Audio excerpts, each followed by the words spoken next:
মঙ্গলবার ভোট পর্ব শেষ হওয়ার পর জঙ্গিপুর লোকসভার অন্তর্গত গণকর এলাকায় দুষ্কৃতীদের হাতে আক্রান্ত হন অশোক কর্মকার নামে এক বিজেপি কর্মী। ঘটনার খবর পেয়ে আক্রান্ত কর্মীকে দেখতে জঙ্গিপুর হাসপাতালে পৌঁছান বিজেপি প্রার্থী ধনঞ্জয় ঘোষ। এরপরই পুলিশি নিষ্ক্রিয়তার অভিযোগ তুলে হাসপাতালের সামনে ধনঞ্জয় ঘোষের নেতৃত্বে বিজেপি কর্মীরা পথ অবরোধ করেন। এরপর রঘুনাথগঞ্জ থানার পুলিশ সেই অবরোধ তুলতে গেলে বিজেপি কর্মীদের সাথে তাদের খণ্ডযুদ্ধ বেঁধে যায়। রাজা হালদারের রিপোর্ট, দৈনিক Bangla news.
I am officer in charge in this police station.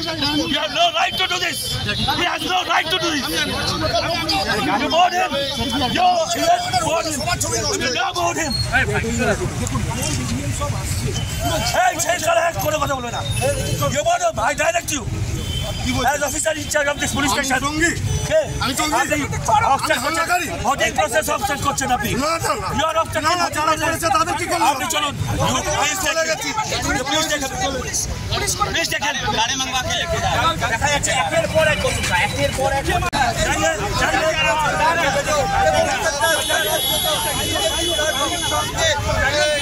কর্মী সমর্থকদের উপর লাঠিচার্জ কি বলবেন?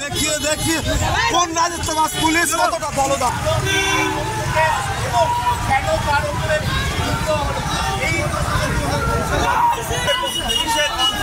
কার্যত বচসায় জড়ালেন দেহরক্ষীরা, যারা বিজেপি প্রার্থী দেহরক্ষী। আপনার দেহরক্ষীদের সঙ্গে কার্যত বচসায় জড়ালেন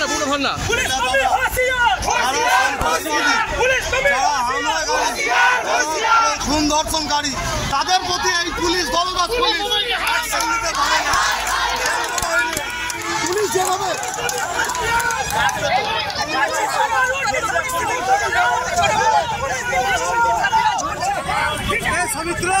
এখন